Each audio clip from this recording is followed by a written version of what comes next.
ఈరోజు అంశం ఏంటంటే శోధన. ఈ వాక్యం స్టార్ట్ చేసేసరికి దాని ఎఫెక్ట్ చూపించాడు. అంశం ఏంటంటే శోధన. ఈరోజు ఇక్కడ ఒక్క వ్యక్తిని ఉద్దేశించి వాక్యం చెప్పట్లా, గుర్తుంచుకోండి. కేవలం ఇక్కడ ఉన్న అందరి కొరకు పరిశుద్ధాత్మ దేవుడు మాట్లాడుతున్నారు. దేవునికి స్తోత్రం, దేవునికి స్తోత్రం. యాకోబు పత్రిక 1వ అధ్యాయం 12వ వచనం చూసుకుంటే, యాకోబు పత్రిక 1వ అధ్యాయం 12వ వచనం, 211వ పేజీ నంబర్ 211, కొత్త నిబంధన. Thank you Jesus, thank you lord.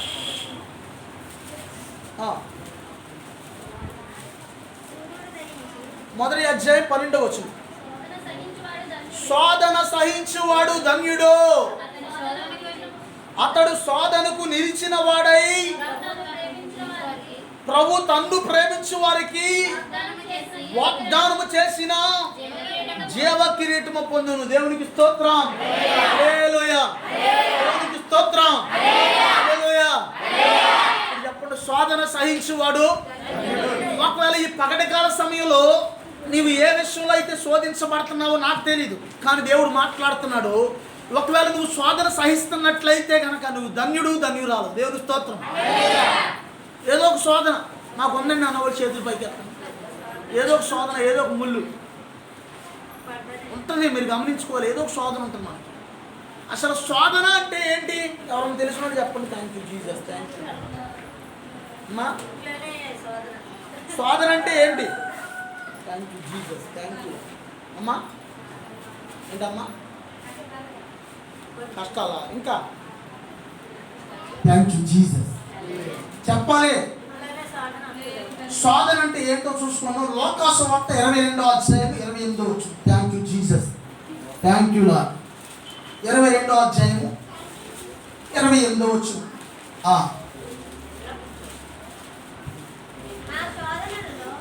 నా శోధనలో నాతో కూడా నిలిచి ఉన్నవారు మీరే. ఒక్క నిమిషం, అక్కడ కింద పుట్టినట్లు ఏముందో చూడండి. శ్రమలలో. శోధన అంటే శ్రమ. దేవునికి స్తోత్రం. శ్రమలలో, బహుశ్రమలలో ఆదరణ కలిగించే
శ్రమ.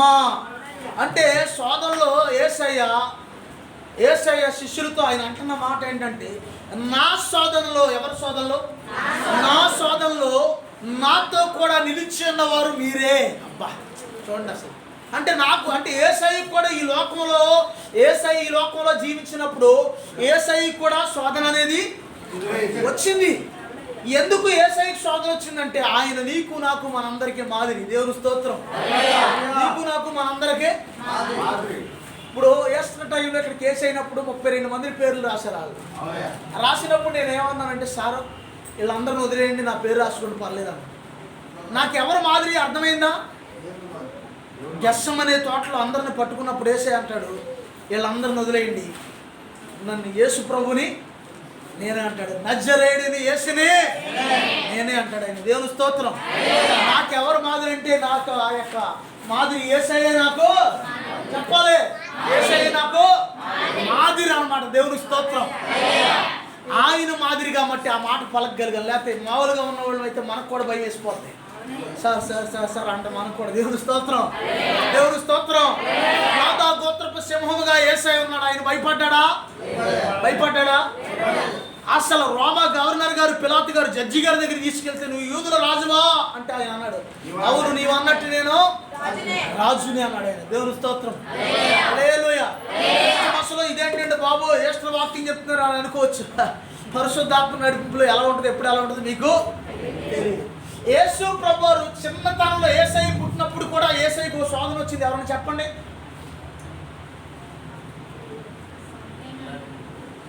Correct point. ఆ హేరోదు రాజులో దెయ్యం దూరింది. అప్పుడు ఏం దూరింది? హేరోదు రాజులో ఉన్నటువంటి ఆ దుష్టుడు ఆ జ్ఞానులతో కపటంగా మాట్లాడాడు. ఏమని? మీరు వెళ్ళి మంచిగా మాట్లాడిరండి, మంచిగా మాట్లాడరండి, యేసు ప్రభు ఎక్కడ పుట్టాడో తెలుసుకోండి అని చెప్తే, ఈ జ్ఞానుడితో మధ్యలో దేవదూత డైరెక్ట్ అయిపోతుంది. దేవుని స్తోత్రం. జ్ఞానులారా, తూర్పు దేశపు జ్ఞానులారా, వెళ్ళొద్దు హేరోదు దగ్గరికి, మరొక మార్గాన్ని వెళ్ళిపోండి మీ దేశాలకి. దేవుని స్తోత్రం.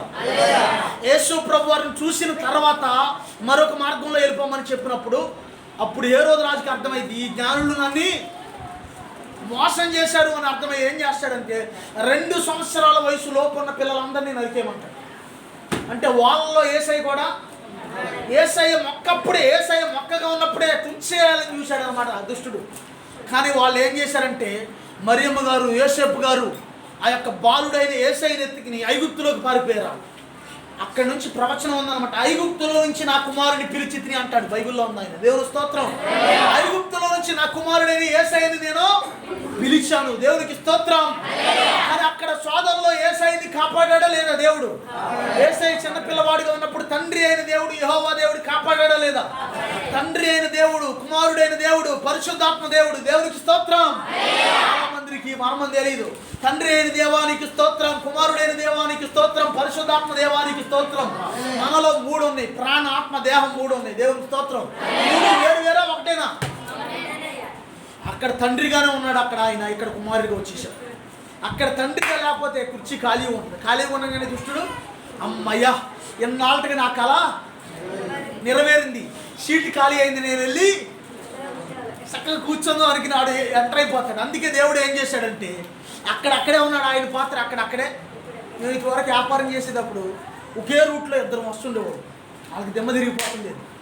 ఇదేంటి వీడు ఇక్కడే తప్పించుకున్నప్పుడు మళ్ళీ అక్కడ తప్పించుకున్నాడు ఏంటి అనుకునేవాడు. అసలు ఆ ఊరికి ఈ ఊరికి సంబంధం ఉండేది కదా. కాదు, మాస్క్ కచ్చిపు కట్టుకునేవాళ్ళు, బండి తోలుతున్నవాళ్ళు. ఇంచుమించుగా నేను మా బామరిది ఒకేలా ఉండేవాళ్ళు. ఆడు కొంచెం నా మీద కొంచెం హైట్ ఉంటాడు. ఫేస్ కట్లు ఇంచుమించుగా కొంచెం ఒకేలా ఉంటాయి. ఆ పర్సనాలిటీ కూడా ఇంచుమించుగా ఒకేలా ఉంటుంది. ఒకే టైంలో 2 ఊర్ల నుంచి వస్తుంటే వాళ్ళకి దెమ్మ తిరిగిపోయి కూడా అసలు ఒకే టైంలో ఎలా కుదిరిద్ది? 2 ఊర్లు ఏదో జరుగుతుంది, ఏం జరుగుతుంది. దేవుని స్తోత్రం. ఎప్పుడో కొన్ని సంవత్సరాల కాలం అర్థమైంది, ఓరు బాబోయ్ వీళ్ళు 2 కానీ వీళ్ళ మనల్ని బొట్లో పడేశారు, మోసం చేశారు. దేవుని స్తోత్రం.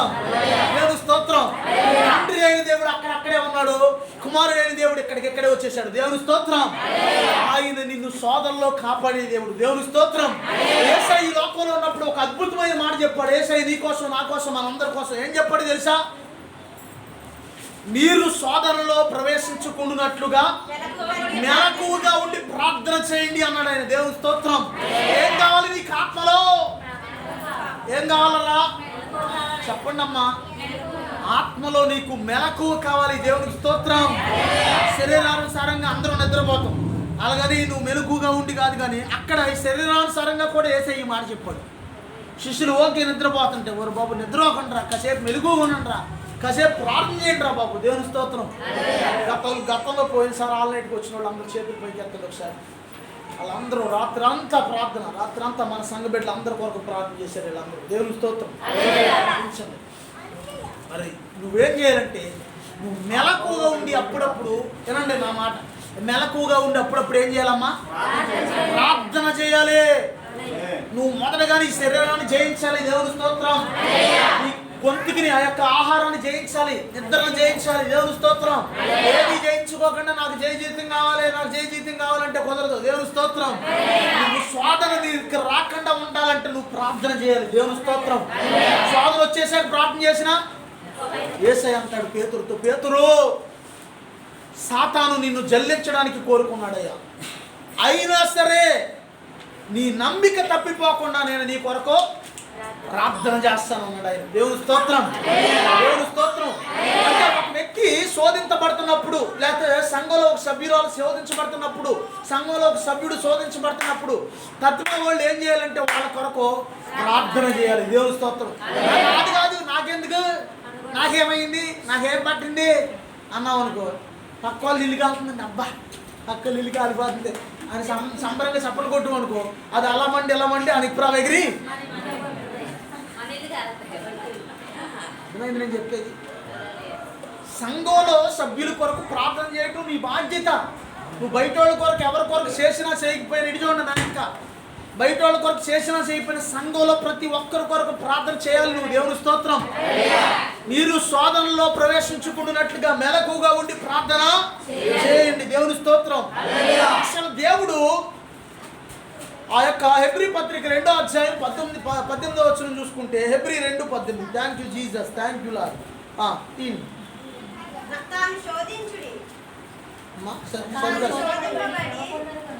తాను శోధించబడి శ్రమ పొందెను కనుక శోధింపబడు వారికి సహాయం చేయగలవాడై ఉన్నాడు. దేవునికి స్తోత్రం. దేవునికి స్తోత్రం. యేసయ్య శోధించబడి శ్రమ పొందాడు కాబట్టి ఆయన శోధించబడ్డాడు. ఎలా శోధించబడ్డాడు యేసయ్య? ఫస్ట్లో ఒకప్పుడు, అందరి చూడండి, ఇంకా ఫస్ట్లో ఒకప్పుడు ఈ వాక్యం వచ్చింది. ఒకప్పుడు శోధనలో సహాయకుడు అని ఉంటుంది, యూట్యూబ్లో మీరు కొడితే శోధనలో సహాయకుడు. దేవుని స్తోత్రం. ఎలా శోధించబడ్డాడంటే యేసయ్య ఈ లోకంలో ఉన్నప్పుడు, యేసయ్య ఉపవాస ప్రార్థనలో ఉన్నప్పుడు, ఇటు చూడండి నాయనక అందరూ ఇటు, యేసయ్య ఉపవాస ప్రార్థనలో ఉన్నప్పుడు సాతాను యేసయ్యని ఎక్కడ తీసుకెళ్ళాడంటే కొండ మీదకి, ఎత్తైన కొండ మీదకి తీసుకెళ్ళాడు. తీసుకెళ్ళి ఏం చేశాడంటే, నువ్వు దేవుని కుమారుడు అయితే దూకు, నువ్వు దేవుని కుమారుడు అయితే దూకు, ఆయన నిన్ను గూర్చి తన దూతలకు ఆజ్ఞాపించాడు కదా, నీ పాదములకు రాయి తగలకుండా వారు నిన్ను తమ చేతులతో ఎత్తి పట్టుకుందురను. కీర్తనల గ్రంథం 91లో ఉంది కదరా బాబు మాట. అప్పటికి బైబిల్ లేదు కానీ లేఖనాలు ఉన్నాయి, వాక్యాలు ఉన్నాయి, తోళ్ళ మీద ఆటల మీద రాసినవి ఉన్నాయి అప్పటికి. దేవుని స్తోత్రం. నీ ఇదిగో అక్కడ మాట్లాడాడు కదా, దావీదు కీర్తనలో అక్కడ మాట్లాడాడు కదా ఈ మాట. ఇదిగో నువ్వు దూకు అంటే యేసయ్య అన్నాడు, ఓసి ఇంతేనా, ఓసి ఇంతేనా, చిన్న ఇంత చిన్నదా, చూడు ఇప్పుడే దూకు చూపిస్తా అన్నాడు ఆయన.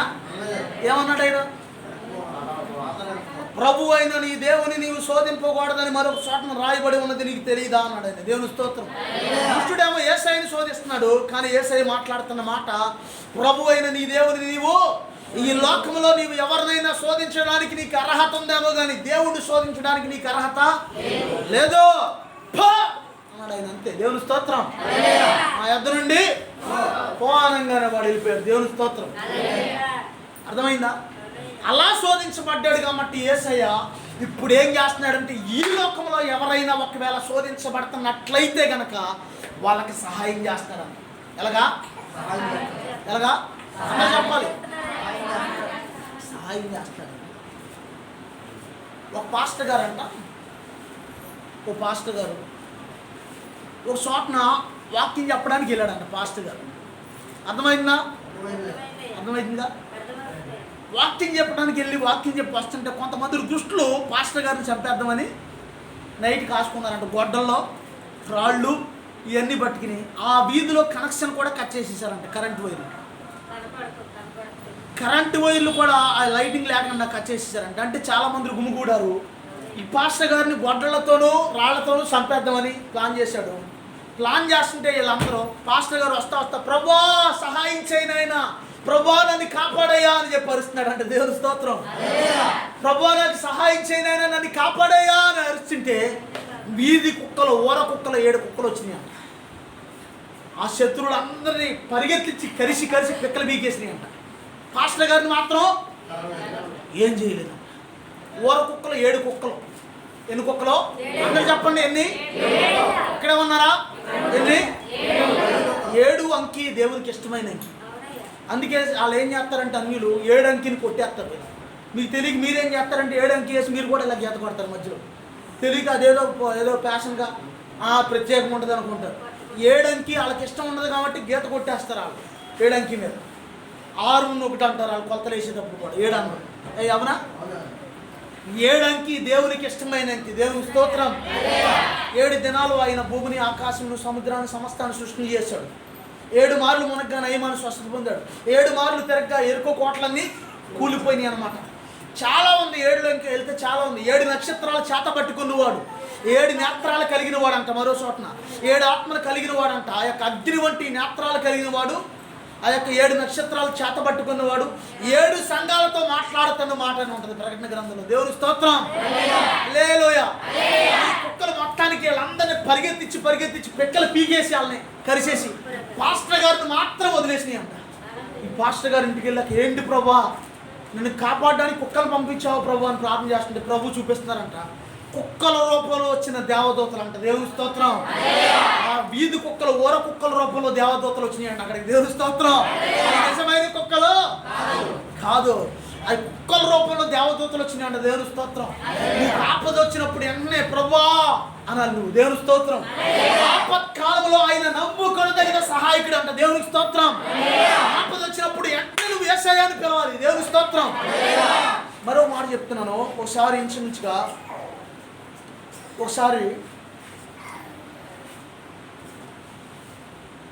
మొదటి కొరింథీ 10:13 తీయండి చెప్తాను.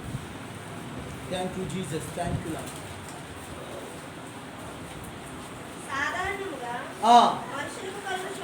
సాధారణముగా మనుషులకు కలుగు శోధనలు తప్ప మరి ఏది మీకు సంభవింపలేదు. చూడండి ఒకసారి. చాలా మంది అమ్మో నేను చచ్చిపోతున్నాను, అమ్మో నేను బాధపడిపోతున్నాను, అమ్మో నేను కుంగిపోతున్నాను, అమ్మో నాకు తప్పితే ఇంకెవరికి లేవు శోధనలు బాబాయ్ అంటాం.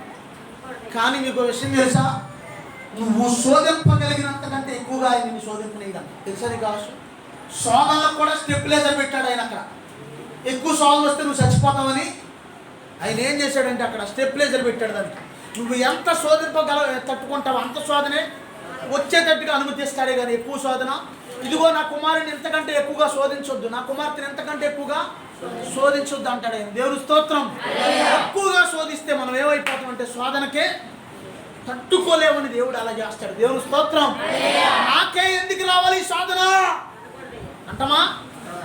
ఏమని అనాలి? ఇక్కడే ఉన్నారు, ఏమని అనాలి?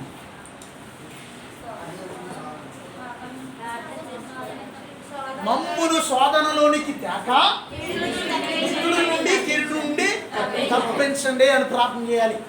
చాలా మంది ఈ ప్రార్థన చేయండి. పరలోక ప్రార్థనలో చాలా ఇంపార్టెంట్ పాయింట్ యేసయ్య మనకు నేర్పించాడు. మమ్మును శోధనలోనికి తేక దుష్టుడి నుండి, కీడు నుండి తప్పించండి. ఇంకో మాట చెప్తాను, దుష్టుడన్నా కీడన్నా ఉంటే తెలుసా మీకు? దుష్టుడి నుండి తప్పించండి అని ప్రార్థన చేయాలి. కానీ మీరు వాడిని బంధించండి, వాడిని కాల్చండి, వాడిని ముంచేయండి, వాడిని నరకంలో వేయండి, ఎలాంటి ప్రార్థన చేయకూడదు దయచేసి. దేవుని స్తోత్రం. నేను ఒకప్పుడు ఇలా చేసి దెబ్బతిన్నా, అందుకే మీకు చెప్తున్నా. దేవుని స్తోత్రం. అది అధికారం కలిగిన వాళ్ళు మాత్రమే చేయాలి.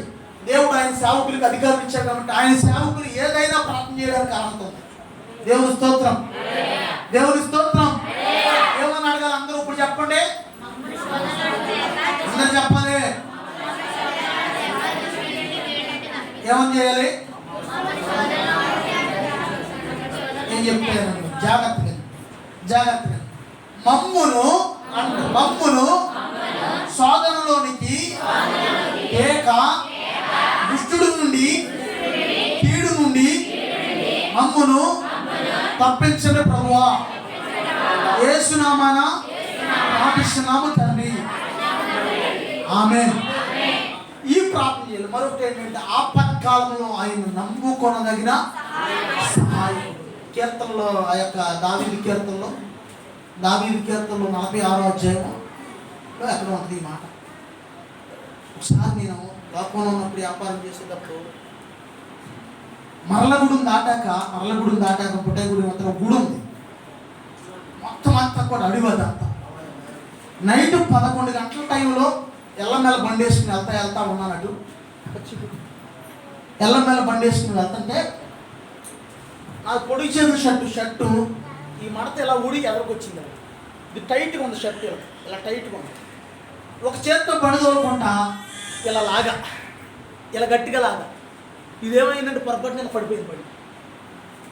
ఇది పట్టుకునే ఉన్నాం, ఇది లాగేసరికి చేయకూడదుగా కొంచెం బండి పడిపోయింది. దగ్గరికి ఇక్కడి నుంచి ఆ వాడంత దూరం సినిమాల్లో చూసి బళ్ళు అవన్నీ జారుకుంటే వెళ్తాం. ఆ యాక్షన్ కూడా ఒరిజినల్గా చూశాను నేను నా జీవితంలో. బండి జారుకుంటా వెళ్ళిపోయింది. రన్నింగ్లో పడిపోయాను. ఒక్కడే ఉన్నాను. అర్థమైందని చెప్పేది. అంటే కరెంట్ షాక్ కొట్టినోడు కూడా అలాగే అంటాడు. కరెంట్ షాక్ కొట్టిన వాళ్ళని ఎవరు పట్టుకోకూడదు. పరిశుద్ధాత్ముడు ఎందుకు ఇస్తాను ఈ ప్రేరేపణ? వాడిని ఒక పొడిది దుప్పట కానీ లేకపోతే కర్ర ఎండిపోయిన కర్రతో కానీ కొట్టాలి. దగ్గరికి వెళ్ళి పట్టుకుంటే ఆ మనిషిని పట్టేసుకుంటున్నాను. మొన్న క్రిస్మస్ పనులు చేస్తే చాలా అయింది నాకు కరెంట్ షాక్ కొట్టి. స్టార్లు వేయి అగతలేదు సరి చేస్తుంది జమ్మని కొట్టింది. మళ్ళీ ఒకసారి చాలా అయిపోయింది. ఒకసారి అయితే డైరెక్ట్ మోటార్ దాంట్లో వెళ్ళిపెట్టారు. మరి దేవుడు బతికించాడు. మోటార్ దాంట్లో పెడితే బతకరు. ఇక్కడే ఈ మోటార్ దగ్గర ఉప్పు ట్యాంక్ దగ్గర.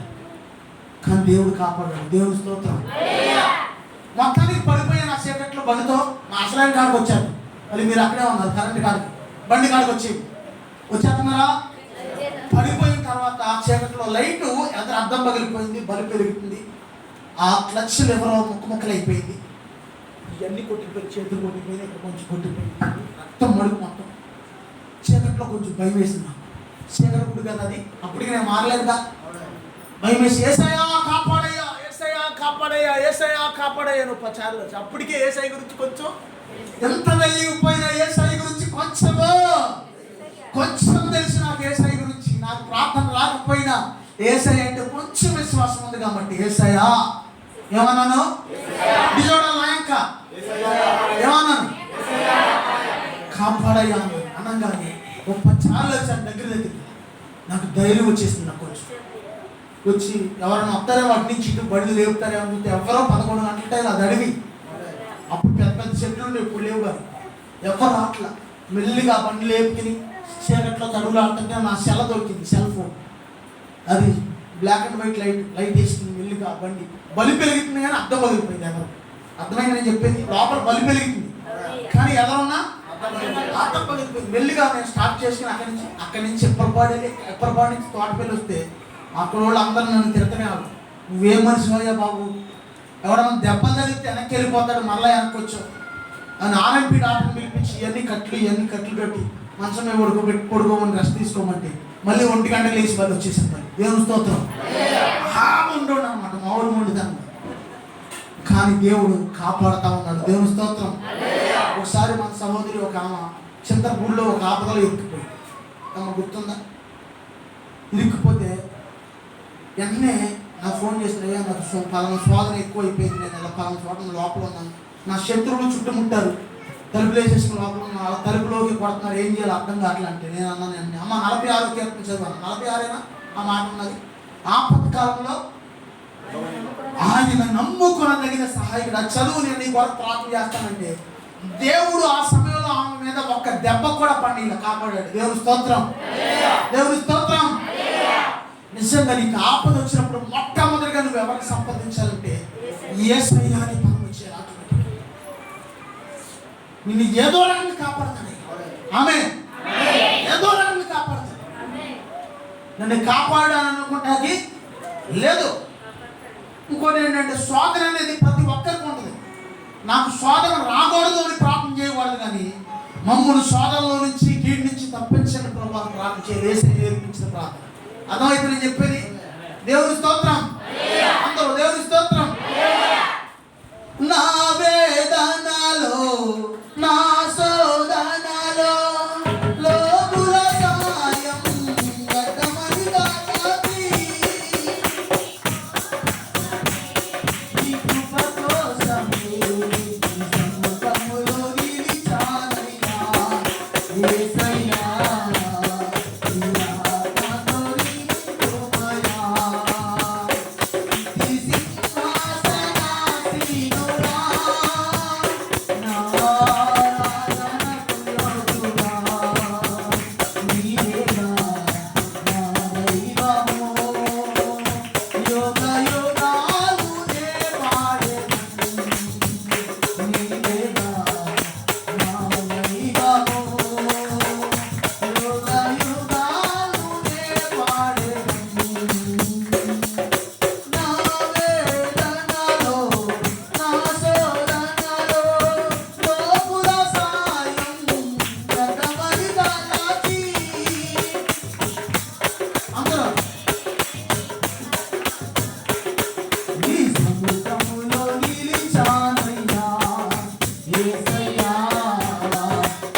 ఒకసారి అంట ఒక ఆమెకి దెయ్యం పట్టిందంట. పాస్టర్ గారు వెళ్ళి ఎందుకు పట్టుకున్నావు అని అడిగితే ఆమంటుందంట, ఇది ఇలా ఆయన మీద అలిగి సస్తానం ఉంది, ఇది సస్తానం నందికి వచ్చి పట్టుకున్నాను. ఇలా ఆయన మీద అలిగింది, ఇది సస్తానం నందికి వచ్చి పట్టుకున్నాను. నువ్వు ఎప్పుడైనా పొరపాటుని ఇంట్లో గొడవ లేదని చెప్పినప్పుడు నేను చెప్తాను అన్నావు అనుకో, సచింది వచ్చి నేను పట్టుకున్నాను. ఇక్కడ కూర్చోండి, నిజం నేను చెప్పేది. ఇంకా సావులు బేగ సాగు. ఇంకా నీకు నేను సహాయం చేస్తాను, నీకు కావాలంటే నేను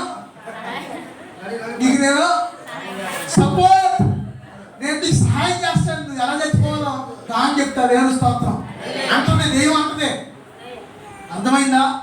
ఎన్ని గొడవలు వచ్చినా, ఎన్ని ఇబ్బందులు వచ్చినా, ఎన్ని శోధనలు వచ్చినా, ఎన్ని కష్టాలు వచ్చినా, ఎన్ని శ్రమలు వచ్చినా, నీవేగా నా దైవము, యుగ యుగాలునే పాడేదం. దేవుని స్తోత్రం.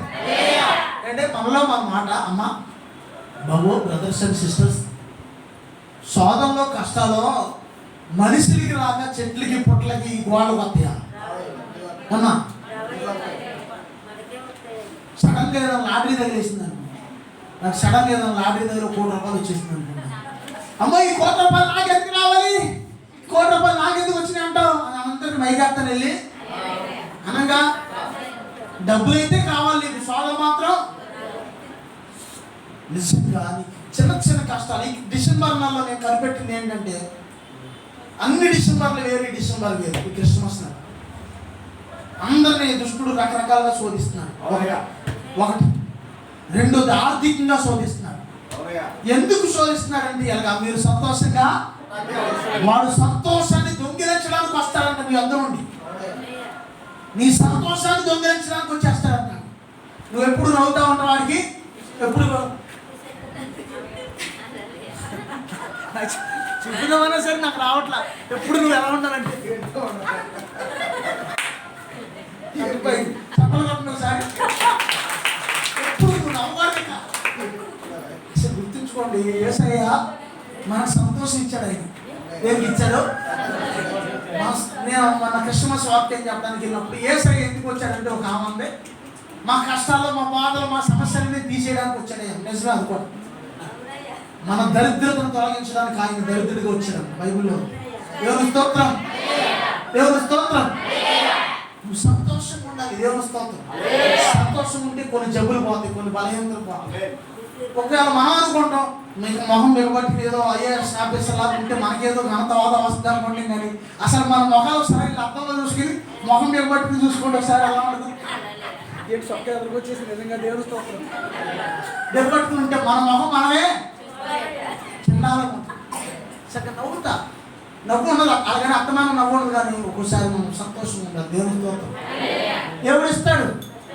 నాకు నిజంగా దేవుడు ఇచ్చిన కృప ఏంటంటే అసలు ఎన్ని రకాలుగా ఉన్న నవ్వే కృప ఇచ్చాడు ఆయన. దేవుని స్తోత్రం. ఎంత గొప్ప దేవుడు. దేవుని స్తోత్రం. చేతిలో రూపాయలు లేకపోయినా సరే నవ్వుతానే ఉండే కృప ఇచ్చాడు. దేవుని స్తోత్రం. సంతోషంగా ఉండాలంటే మనం ఉన్నా లేకపోయినా ఎల్లప్పుడూ ఆనందించి మరలా చెప్పుతున్నాను ఆనందించండి అంటున్నాడు పౌలు గారు. దేవుని స్తోత్రం. అపోస్తుడైన పౌలు గారు మరలా చెప్పుతున్నాను ఆనందించండి అంటున్నాడు ఆయన. దేవుని స్తోత్రం. నువ్వు ఎల్లప్పుడూ ఎలా ఉండాలంటే దేవుడు సంతోషం ఉండాలి. స్వాదనలు ఉంటాయి, చిన్న చిన్న స్వాదనలు ఉంటాయి, ఆటిపోట్లు ఉంటాయి, చిన్న చిన్న తూట్లు ఉంటాయి. నువ్వు చర్చకొచ్చినప్పుడు అమ్మ నన్ను ఎలాగా, అమ్మ నన్ను ఎలాగా అన్నాడు, అమ్మ నన్ను ఎలాగా అన్నాడు, అమ్మ నన్ను ఎలా అన్నాడు అని అర్థమానం అది మనసులో చేస్తున్నాను. నీలో సాధారణ పని చేస్తున్నాడు. చర్చకొచ్చిన తర్వాత కూడా బయట విషయాలు నీకు గుర్తు వస్తున్నాయి అంటే నేను 100% చెప్తున్నాను, నీలో సాతాను ప్రభావం పనిచేస్తున్నాడు. వాడు నిన్ను నిరాశపరుస్తాడు. అత్తమానం చూసావా, అది లేదు చూసావా, బట్టలు ఎలాగా పండుగ చేస్తున్న బట్టలు కొంటానంటావా, అమ్మో బట్టలు, అమ్మో బట్టలు, అమ్మో బట్టలు, అమ్మో బట్టలు, అమ్మో పండుగ వచ్చేస్తుంది సొన్నాలు ఎంతానంటావా, అమ్మో సొన్నం, అమ్మో సొన్నం, అమ్మో సొన్నం. ఎందుకండి ఇవన్నీ? పోనీ ఒకరి బట్టలు కొనకపోతే పాత బట్టలు వేసి కృష్ణ చేస్తాం. దేవుడు వద్దంటాడా? వద్దంటాడే. నువ్వు కొత్త బట్టలు వేసుకుంటే చర్చిలోకి రా, లేకపోతే వద్దంటాడు వేసాయా? ఇంకా నీ పట్ల జాలి పడతాడు ఆయన. అయ్యో నా కుమారుడు, నా కుమార్తె అయ్యో లేకపోయినా సంతోషంగా నడుస్తుంది. దేవుని స్తోత్రం. ఎల్లప్పుడూ ఎలా ఉండాలంటే నువ్వు మంచి యోగ్యమైన మంచి మనస్సాక్షిని కలిగి ఉండాలి. దేవుని స్తోత్రం. నువ్వు యొక్క శరీర సంబంధమైన వాటి మీద మనసు పెట్టుకుని ఓకే కృంగిపోయి నిరాశపడిపోయి బాధపడిపోయి చిక్కిరి బొక్కలు అయిపోయి అది లేదు ఇది లేదు ఇక ఎల్లప్పుడూ బాధపడినట్లుగా నిరాశపడినట్లుగా చేసేది అపవాది. మొట్టమొదటిగా నీ మీద చేసిన ఆయుధం ఏంటో తెలుసా? నిరాశ. నిరాశ. ఇక నువ్వు చేయలేవు, నీ వల్ల కాదు, పైకి చూడు, చీర తెచ్చుకో, సైతం చెప్పి ఆలోచన ఇంకెందుకు కానీ ఇక కానీ నువ్వు గుర్తుంచుకోండి, ఇలాంటివన్నీ కూడా అపవాద ఆలోచనలో. అలాంటి మనసు వచ్చినప్పుడు అంటే నాకు ఫోన్ చేయటం వల్ల నా దగ్గరికి వచ్చేయటం దేవుని స్తోత్రం. వెంటనే ప్రార్థన చేస్తాను అన్నమాట. తెల్లవారుజాము ఇంకో మన సహోదరుడు ఒక అతనికి గుండెలో వెంటనే నాకు ఫోన్ చేశారు. అప్పుడు 4 కూడా పట్టాయి. రెండో రింగ్కే ఫోన్ ఎత్తాను. ఫోన్ చేసి అయ్యా నొప్పి వస్తుంది, తట్టుకోలేకపోతుంది. వెంటనే ప్రార్థన చేస్తే దేవుడు స్వస్థపరిచాడు. ఇప్పుడు మన మధ్య ఉన్నాడు. దేవుని స్తోత్రం. స్వస్థపరిచాడు వేసే. దేవుని స్తోత్రం. గొప్ప దేవుడు వేసే అంటే ఏంటన్నా? అద్భుతాలు అందరూ చెప్పాలి. అద్భుతాలు, అద్భుతాలు, ఆశ్చర్యకారులు, మహత్కారులు, సూచక్రియలు చేయడంలో యేసయ్య శ్రేష్ఠుడు. దేవుని స్తోత్రం. ఒకటి గుర్తుంచుకోండి, మీరు ఎల్లప్పుడూ కూడా ఇంకోటి చెప్తున్నా. చాలా మంది నేను పేదదానిగా ఉండటం యేసయ్యకి ఇష్టం, నేను పేదోడిగా ఉండటం ఆయనకి ఇష్టం, పేదలైన మీరు దాన్ని పర్లోక రాజ్యం మీరు అన్నాడు కదా అంటే నేను ఎప్పుడు పేదదానిగా ఉండటం ఆయనకి ఇష్టం. నువ్వు పేదవాడిగా ఉంటాం, పేదదానిగా ఉంటాం యేసయ్యకి ఇష్టం కాదు. నిన్ను శోధించినప్పుడు కూడా దేవుడు నన్ను శోధిస్తున్నాడు అని మాట్లాడకూడదంట. దేవుడు అసలు ఎవరిని శోధించు తెలుసా మీకు? అవసరం దేవుడు ఎవరిని నన్ను ఎందుకు శోధించావయ్యా అన్న శాపగ్రస్తురాలు అయిపోయి శాపగ్రస్తులు అయిపోయి. దేవుడు శోధించడు. నిన్ను శోధించేది ఎవరంటే అపవాది. నువ్వు దరిద్రురాలుగా ఉండటం వాడికి ఇష్టం. నువ్వు ఎల్లప్పుడు ఉసూరుమంట ఏడవడం వాడికి ఇష్టం. నువ్వు ఎల్లప్పుడు కృంగిపోవటం, వ్యాధులతో, జబ్బులతో, సమస్యలతో అల్లాడిపోతాం, ఒడ్డున పడ్డ చేప కొట్టుకున్నట్టు కొట్టులాడతాం. ఇవన్నీ కూడా వాడి కుట్రలు ఇవన్నీ. కానీ దేవుడు నీ పట్ల ఒక ఉద్దేశాన్ని కలిగి ఉన్నాడు. నువ్వు బాగుండాలి, నువ్వు దీవించబడాలి, నువ్వు సమృద్ధిగా ఉండాలి, నువ్వు ఆరోగ్యంగా ఉండాలి, దీర్ఘాయుష్మంతులుగా ఉండాలనేది దేవుని ఆలోచన. దేవునికి స్తోత్రం. మొదటి పేతురు 3:14 thank you Jesus, thank you. మొదటి పేతురు 3:14 ముగించేసుకోండి.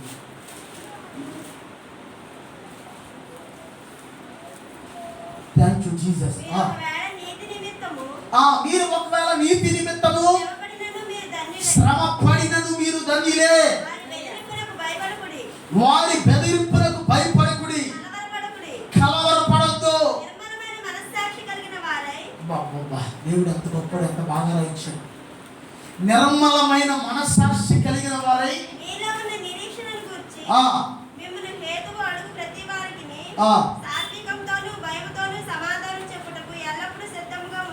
ఎల్లప్పుడూ అంటే చాలా ఒకసారి నిర్మలమైన మనస్సాక్షి అంటే చూడండి. అందరూ నిర్మలమైన మనస్సాక్షి అంటే గతంలో మనం చెప్పుకుందాం. యోగ్యమైన మంచి మనస్సు, మనసు కాదు, యోగ్యమైన మంచి మనసు. దేవుని స్తోత్రం. మంచి మనసుతో నువ్వు నిర్మలమైన మనస్సాక్షి కలిగి ఎల్లప్పుడూ ఎలా ఉండాలంటే నువ్వు నిరీక్షణ కలిగి ఉండాలి. ఎవరైనా నీ మీద ఒక నీతి నిమిత్తం, ఇదే నిమిత్తం, నీకంటే ఏంటి? నేనే మార్గమును, నేనే సత్యమును, నేనే జీవమును అన్నాడు యేసయ్య. దేవుని స్తోత్రం. అంటే ఒకవేళ యేసయ్య కొరకు నువ్వు నిందించబడుతున్నా, హింసించబడుతున్నా, నువ్వు ధన్యుడు ధన్యురాలు. దేవుని స్తోత్రం. ఒకవేళ యేసయ్య నిమిత్తం నీకు నిందలు వచ్చినాయి అనుకో, పరలోకమందు నీ ఫలం అధికమైపోద్ది. దేవుని స్తోత్రం. పరలోకమందు నీ ఫలము అధికమైపోద్ది అన్నమాట. దేవునికి స్తోత్రం. ఒక ఆమె యేసు ప్రభుని సొంత రక్షకునిగా అంగీకరించి యేసయ్య నమ్ముకుందంట. ఒక ఆమె అందరూ యేసయ్యని నమ్ముకున్నాక సొంత అన్నదమ్ములే ఆమె చంపించేయడానికి ప్లాన్ చేశారంట. రౌడీలు పెట్టారంట. ప్రార్థనకి వెళ్ళి ఆమె ఇంటికి రావడానికి మధ్యలో పొలాలు ఉంటాయి అంట. ఆ చర్చికి వాళ్ళ ఇంటికి మధ్యలో పొలాలు. ప్రార్థనకి వెళ్ళి పాపం ఆమె వచ్చేస్తుంది. పాపం ఎంత భక్తి పర్రాలో చూడండి. పాపం వచ్చేస్తుంటే ఈ రౌడీలు సొంత అన్నయ్య పెట్టిన రౌడీలు చంపేద్దామని దారులు అక్కడ పొలాల కాడ మాటు కాసుకుని కత్తులు పట్టుకుని రెడీగా ఉన్నారంట. కరెక్ట్గా ఆమె వచ్చేస్తున్న సమయంలో ఒక బలమైన వెలుగు ఆమె తరపున అక్కడికి వచ్చి వాళ్ళకి కనపడింది. ఆ వెలుగు వాళ్ళకి అసలు భయవేసేసిందంట. అది కరెంటు వెలుగు కాదు. కారణం ఏంటంటే దేవదూతలను చూశారంట వాళ్ళు రౌడీలు. దేవుని స్తోత్రం. ఏమైనా ఏం చేయకుండా వెళ్ళిపోయి వాళ్ళ అన్నయ్య దగ్గరికి వెళ్ళిపోయి, బాబు నీ దండం పెడతా బాబు, మీ చెల్లి నమ్మాలా, దేవుడు ఉన్నాడు, ఇదిగో మేము చూసాం, మీ చెల్లి నిజంగా నమ్ముకున్న దేవుడు, ఆయన గొప్పడు, నిజమైన దేవుడు. కనపడిందేమో దేవదూతలు, వాళ్ళకి తెలియదుగా పాపం దేవుడు ఉన్నాడు అని చెప్పి భయపడిపోయి వాళ్ళు ఒప్పుకున్నారంట. దేవుని స్తోత్రం. దేవుని స్తోత్రం. గొప్పడు తెలుసా మీకు? మీ అమ్మాల దూతకు తెలుసా మీకు అవసరం? యెహోవా యందు భయభక్తులు గల వారి చుట్టూ ఆయన దూత కావలి వారిని రక్షించును. దేవునికి స్తోత్రం. ఏం చేస్తాంట? ఎలా రక్షిస్తుంది పాస్టర్ గారు అని అడిగితే దానికి కూడా సమాధానం చెప్తా. మొన్న ఈ మధ్యన ఒక వీడియో ఎవరో ఫేస్బుక్లోనే ఎక్కడ పెట్టారు. వాహనాలు 2-3 గుద్దేసుకుని వాటి మధ్య నడు రోడ్డు మీద నడుస్తున్నవాడు సడన్గా వాడు యువతలకు వచ్చేసాడు. వాడు రాలా. అర్థమైందా? దేవుని దూతలు ఏం చేస్తాయంటే ఆ కీడును తప్పేస్తాయి అన్నమాట. దేవుని స్తోత్రం. రాబోతున్న కీడును తప్పేస్తాయి అన్నమాట. దేవుని స్తోత్రం. నువ్వు కూడా ఇట్లా వెళ్ళేటప్పుడు ఏం చేయాలంటే గుడ్డెద్దులాగా వెళ్ళిపోయి చీర పడిపోయినట్టుగా కాకుండా ఎలాగా గుడ్డెద్దులు ఏం చేస్తే అయ్యా రైతులు చెప్పాలి ఈ మాట. వెళ్ళిపోయి ఒక్క ఎక్కడో అక్కడ పడంతే. గుడ్డెద్దులాగా వెళ్ళిపోకుండా లేదా బండి ఎద్దులాగా అలా వెళ్ళిపోకుండా ఏం చేయాలంటే నువ్వు దాన్ని వెళ్ళేటప్పుడు ప్రార్థన చేసుకుని అలా. దేవుని స్తోత్రం. చిన్న ప్రార్థన నీ జీవితాన్ని మార్చేస్తాయి. ఐడియా నీ జీవితాన్ని మార్చుతో లేదో నాకు తెలియదు, కానీ చిన్న ప్రార్థన నీ జీవితాన్ని మార్చుతుంది. దేవుని స్తోత్రం. ఇప్పుడు రావట్లేదు అనుకుంటే ఆ యాడ్ ఇంతవరకు వచ్చేది. ఐడియా నీ జీవితాన్ని మార్చేస్తాయి అని వెళ్ళాడు. ఐడియా మార్చుతుంది కానీ యేసయ్య మన జీవితాన్ని మారుతుంది. దేవుని స్తోత్రం. చిన్న ప్రార్థన. ఏ ప్రార్థన చేయాలి? ప్రభువా నేను పలానా పని మీద వెళ్తాను, నా చుట్టూ మీ అగ్ని కక్షవేయండి అయ్యా. దేవుని స్తోత్రం. చిన్న ప్రార్థన చేయాలి. ఆ చిన్న ప్రార్థన చేస్తాను కూడా నీకు బద్ధకం మట్టిగా ఆ యొక్క భారంగా అనిపించేసి నువ్వు వెళ్ళిపోతున్నావు అనుకో, తప్ప ఏదో వాళ్ళకి నెచ్చిపోయి అప్పుడు నీకు నెచ్చిపోయి పడ్డాను. అప్పుడు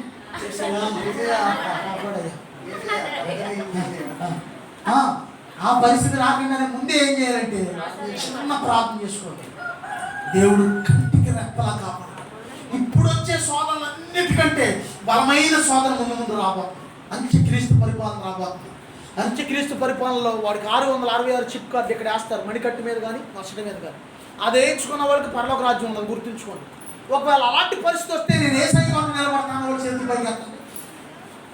ఒకవేళ అది వేయించుకోకపోతే ఏమైందంటే దర్శనం వస్తాను. అది వేయించుకోకపోతే నీకు సరుకులు అమ్మరు, కోట బియ్యం పోయి నాకెందుకు ఇప్పుడే నాకు అనిపించింది నిజంగా కోట బియ్యం అసలు మానేస్తే బాగుంటుందేమో, ఇది ఇప్పటి నుంచి అలవాటు చేసుకుంటే బాగుంటుంది. కోట రేషన్ కార్డు తీసేస్తారు, ఆధార్ కార్డు తీసేస్తారు, సమాజంలో నువ్వు ఒక నక్సలైట్ లాగా వస్తావు. అసలు నువ్వు ఎవరితో మాట్లాడనీరు, ఏ అప్పారం చేయనీరు, నువ్వేది చేయాలని. ఇప్పుడు ఆధార్ కార్డు ఎంత ప్రాముఖ్యమైందో, ఈ 666 ముద్ర సాతాను ముద్ర అంత ప్రాముఖ్యమైంది. అంత్యక్రీస్తు పరిపాలన రాబోతుంది త్వరలో. ప్రపంచం అంతటికి కూడా వాడు నేనే యేసు ప్రభువుని చెప్తాడు. చెప్పి ప్రపంచం అంతటిని ఒక దాటి మీదకి తీసుకొస్తాడు. ప్రపంచం అంతా ఒకే డబ్బు, ఇండియా కరెన్సీ, అమెరికా కరెన్సీ, ఇదంతా కూడా ఇప్పుడు వేరు వేరు డబ్బు, కానీ అప్పుడు ఒకటే వస్తుంది, ఒకటే డబ్బు. చిప్ కార్డు పెడతారన్నమాట. చిప్ కార్డు ఇక్కడ పెట్టించుకున్న వాళ్ళకి మాత్రమే సమాజంలో బ్రతకడానికి ఆస్కారం ఇస్తారు. ఒకవేళ చిప్ కార్డు పెట్టించుకుంటే నీకు పరలోక రాజ్యంలో చోటు ఉంటుంది, పెట్టించుకోకపోతే ఇక్కడ బ్రతకడానికి ఆస్కారం. మరి ఎలాగయ్యా? డౌట్ వచ్చిందా? ఎలాగ మరి?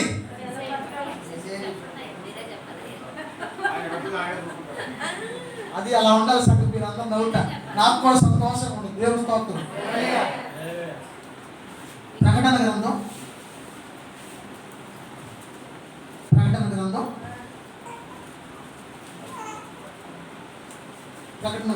3వ అధ్యాయం 10వ వచనం. Thank you Jesus. ప్రకటన 3:10.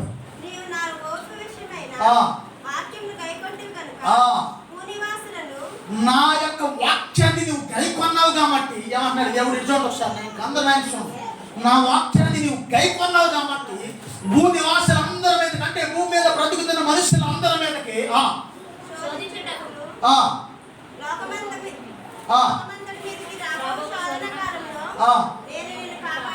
చూసారు దేవుడు ఏమన్నాడు?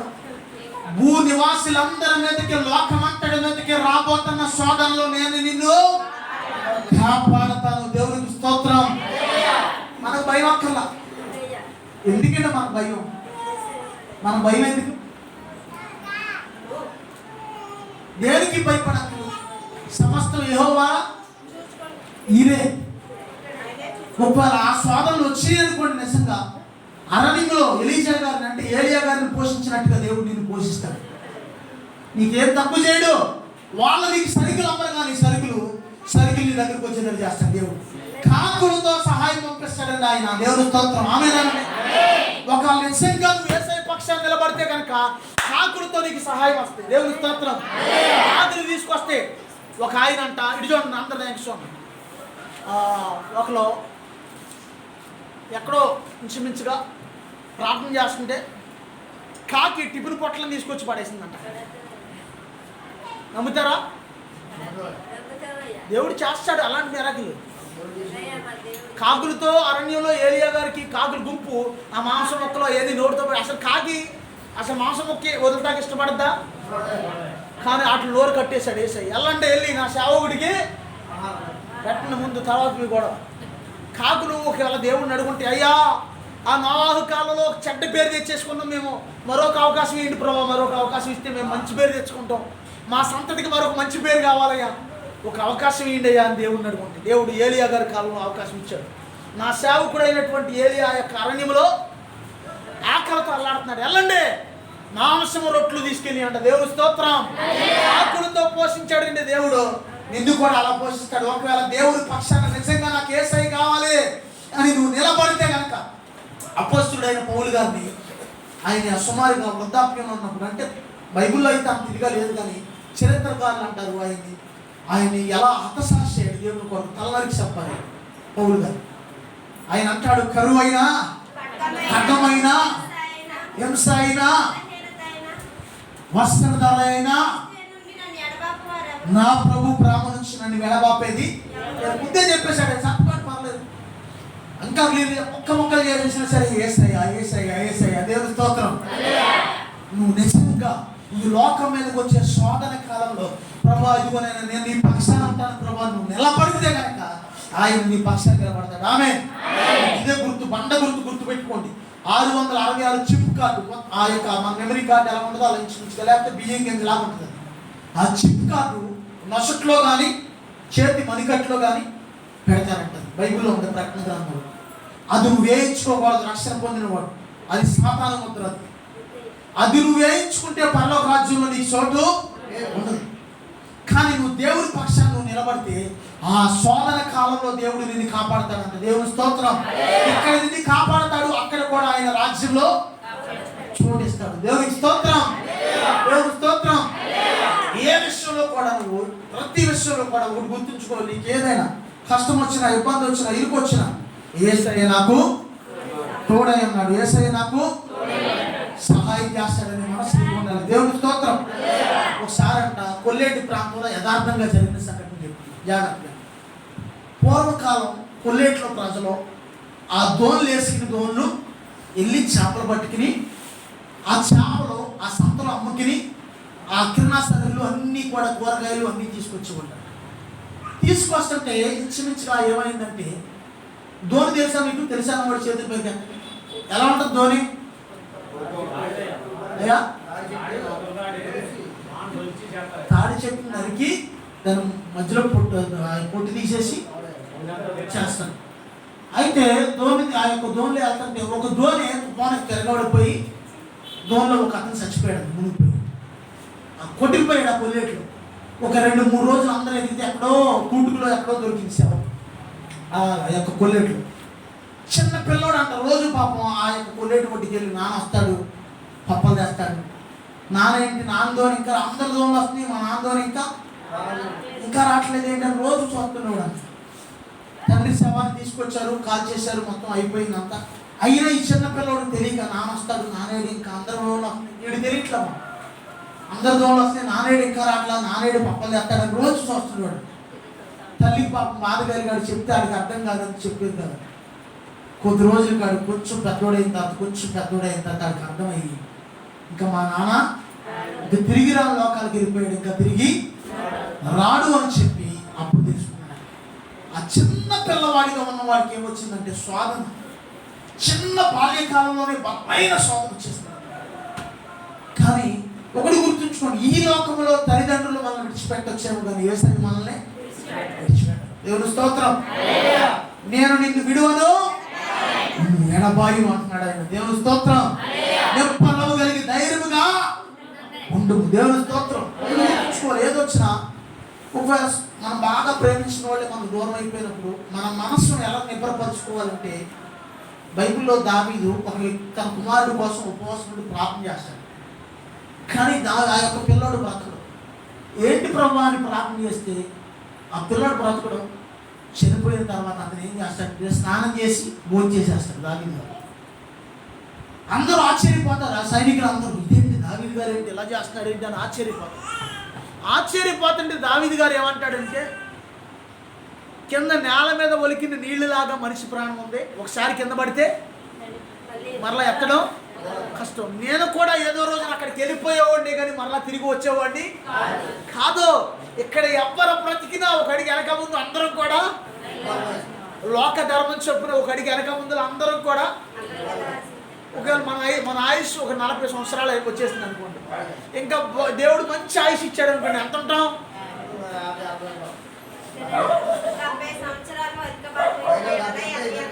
ఇప్పుడు ఆయుష్ తగ్గిపోయింది, మీరు పాత లెక్కల్లోకి వెళ్ళిపోతున్నారు. దేవుని స్తోత్రం. ఇప్పుడు 60కి వచ్చేసింది. ఇప్పుడు ఒక బాగా దేవుడు బాగా వస్తూ ఒక 20 కానీ 30 కానీ ఉంటాం. ఇంకా గుర్తుంచుకో, చూడండి, 60కే చాలా మంది టప్ప కట్టేస్తున్నారు.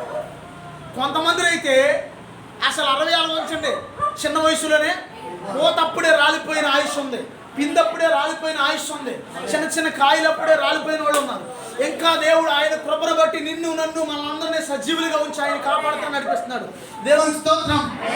ఒక్కడు గుర్తుంచుకోవాలి, మనం అందరం ఒక అడిగి వెనక ముందు అందరం వెళ్ళిపోయే వాళ్ళమే. కానీ ఆ విషయాల్లో ఏ విషయంలో కూడా బాధపడకూడదు. నీ గురి అంతా కూడా ఎవరి మీద ఉండాలంటే చెప్పండి, ఎవరి మీద ఉండాలి? అందరూ చెప్పాలి, ఎవరి మీద ఉంది? మనం అందరం మొదప్పుడు ప్రార్థనకి వెళ్ళినప్పుడు చెప్పాలి, దేవుడు ఎక్కడో మూలన్నామని కూడా నన్ను పిలవడానికి కారణం ఏంటంటే నా గురంతా యేసయ్య. దేవునికి స్తోత్రం. యేసయ్యా యేసయ్యా యేసయ్యా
ప్రధానంగా మీరు గుర్తించుకోవాల్సింది ఏంటంటే,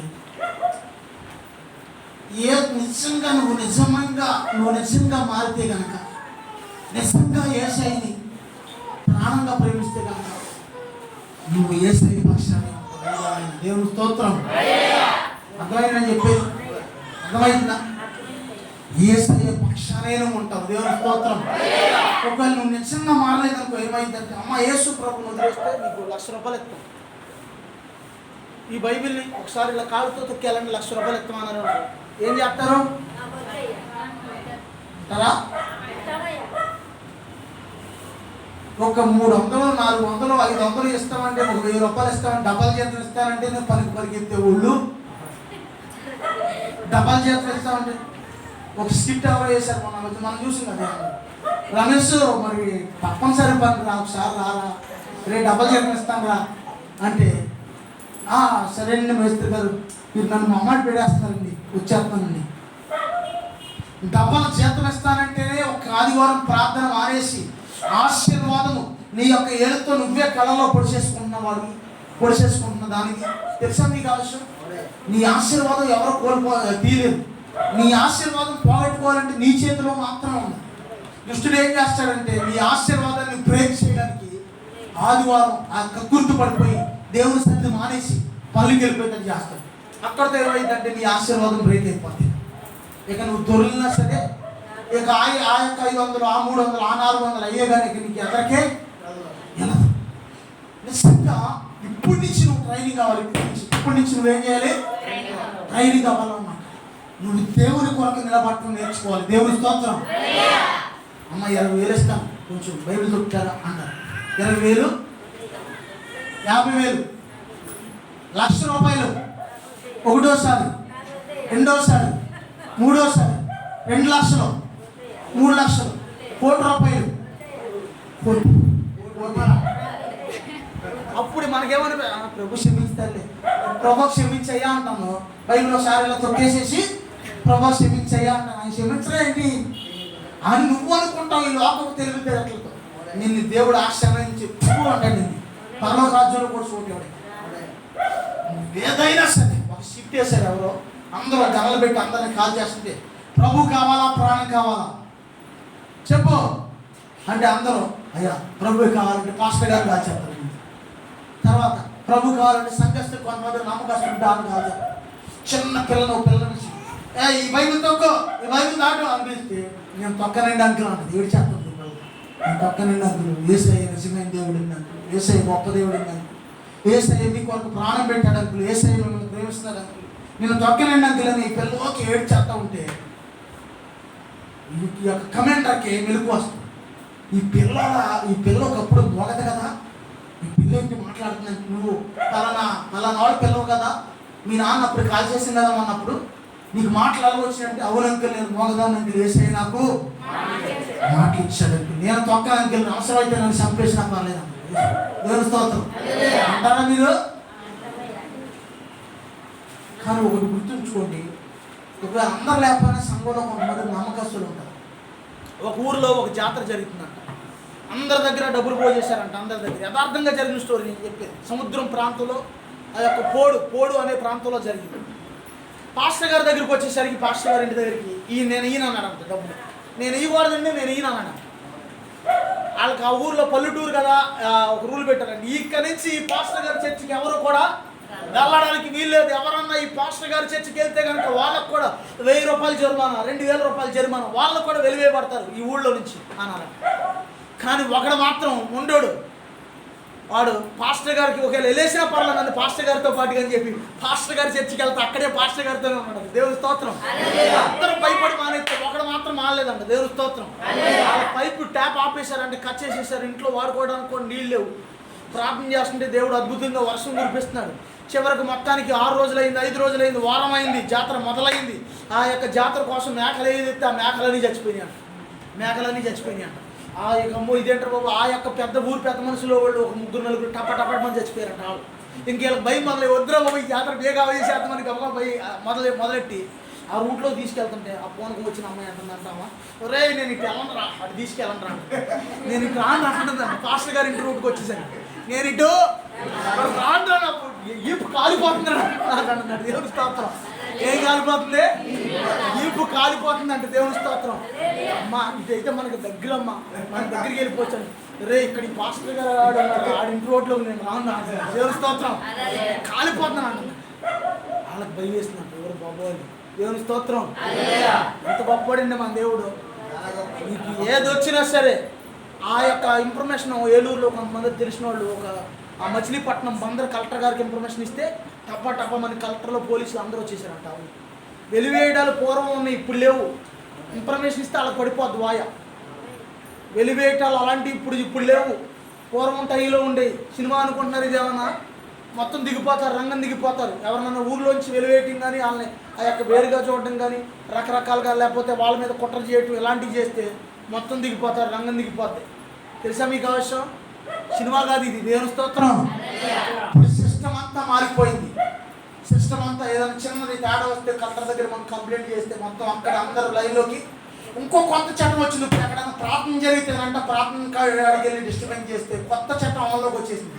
2 సంవత్సరాల నుంచి 20 సంవత్సరాల శిక్ష అంట. ఆమె ఏమంటే సంతోషంగా ఉన్నారా? ప్రార్థన జరుగుతున్నప్పుడు ఎవరైనా వచ్చి అల్లరి చేశారనుకోండి, ఆ వీడియోకి తీసి మనం వాళ్ళకి ఇస్తే కనుక 2 సంవత్సరాల నుంచి 20 సంవత్సరాలు శిక్ష పడతాం. కాబట్టి బిల్లు పాస్ అయిపోయింది. మొన్న అసెంబ్లీలో బిల్లు పాస్ చేసేసారు. ప్రభు నామానికి మహిమ కలుగును గాక. దేవుడు చూశారు ఎంత భాగ్యం ఇచ్చారు, దేవుని బిడ్డలకి ఎంత సేఫ్టీ ఇచ్చాడు చూసావు. చట్టపరంగా కూడా మనం ఉండాలి. దేవుని స్తోత్రం. చట్టపరంగా ఎవరైనా వచ్చి ఇదిగో నువ్వు వాక్యం చెప్పడానికి నీకు అర్హత ఉందంటే ఇదిగో అక్కడ నా దగ్గర ఉన్నాయి ఆల్రెడీ మొత్తం ఉన్నాయి అన్ని. దేవుని స్తోత్రం. అన్ని రెడీ చేసుకున్నాం. దేవుని స్తోత్రం. ఇది అర్హత. దేవుని స్తోత్రం. ఏ యొక్క డెనామినేషన్ నుంచి ఇచ్చారో, ఏ యొక్క బిషప్ లాగా అర్హత ఇచ్చారో అవన్నీ కూడా దేవుడు అన్ని సిద్ధపరిచేశారు ఇక్కడ. దేవుని స్తోత్రం. చెప్పడానికి అర్హుడు అంటే అర్హతలు కూడా ఉన్నాయి ఇక్కడ అన్ని కూడా. చట్టపరంగా కూడా మనం వెళ్ళాలి. గుర్తుంచుకోండి. దేవుని స్తోత్రం. ఏ శోధన వచ్చినా నీ పక్షాన యేసయ్యా చెప్పాలి. ఉంటాడా? ఈసారి పిలిచావు కానీ ఇంకెప్పుడు నన్ను పిలవగా అంటాడు. మనుష్యులైతే మనల్ని ఏం చేస్తారంటే మన వాడికి మనల్ని మన అవకాశం మన అవసరం అయిపోయి తీసి పక్కన పడేస్తారు. పప్పులు కరేపాలు తీసినట్టు పాడేస్తారు పక్క. కానీ దేవుడు మాత్రం అలా చేయడండి. దేవుని స్తోత్రం. ఎప్పుడు ఉన్నా లేకపోయినా ఆయన మాత్రం ఎల్లప్పుడూ మన పక్షానే ఉంటాడు. దేవుని స్తోత్రం. దేవుని కొద్ది మాటలు దీవించును గాక. దేవుని స్తోత్రం. హల్లెలూయా. దేవుని స్తోత్రం. దేవుని స్తోత్రం. దేవుని స్తోత్రం. పరమందు వాసీనుడా ప్రభువానికే వందనం.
సీక్రెట్ ఏంటంటే సంఘంలో ఉన్న వాళ్ళకి సంఘం బయట ఉన్న వాళ్ళకి తేడా ఏంటి చెప్పండి. ఎవరైనా త్వరగా చెప్పాలి. సంఘంలో ఉన్న వాళ్ళని దేవుని బిడ్డలు అంటారు. సంఘం బయట ఉన్న వాళ్ళని లోకస్తులు అంటారు. తెలుసా మీకు అవసరం? సంఘంలో ఉన్న వాళ్ళకి దేవుని కాపుదల ఉంటుంది. ఆత్మీయ నాయకుడి ప్రార్థన ఉంటుంది. దేవుని ప్రార్థన, దేవుని కాపుదల, సంఘ బిడ్డల ప్రార్థన ఇవన్నీ కూడా ప్రొటెక్షన్ చూడండి అందరూ కంచిగా ఉంటాయి అన్నమాట. దేవుని స్తోత్రం. అంటే మందలో ఉన్నప్పుడు కాపరే అన్ని కాపుదల ఉంటుంది అన్నమాట. మందకి వేరుగా ఉన్నప్పుడు ఏ కుక్క చేతిలో పడతామో తెలియదు. లేకపోతే ఏ తోడేలి చేతిలో పడతామో తెలియదు, ఏ సింహం చేతిలో పడతామో తెలియదు. ఇంకోటి ఏంటంటే సంఘ బిడ్డలు ఎవరైనా శోధించబడుతున్నప్పుడు నీకు తెలిసింది అనుకో, వెంటనే వాళ్ళ కొరకు నువ్వు ప్రార్థన చేయాలి. దేవుని స్తోత్రం. అదే భక్తిహీనులు శాపగ్రస్తులైన వారి కొరకు నువ్వు ప్రార్థన చేస్తే ఏమైందంటే వాళ్ళ శాపం నీ మీద ఏలుబడి చేస్తున్నాం. దేవుని స్తోత్రం. ప్రభు మనకి శోధనలో సహాయకుడిగా ఉన్న దేవుడు మనందరికీ కూడా ఈ డిసెంబర్ నెలలో దేవుడు సహాయం చేయబోతున్నాడు. దేవుని స్తోత్రం. అందరికీ దేవుడు సహాయం చేయబోతున్నాడు. ఆమేన్. దేవునికి స్తోత్రం. దేవునికి స్తోత్రం. కొద్ది మాటలు దేవుడు దీవించుగా.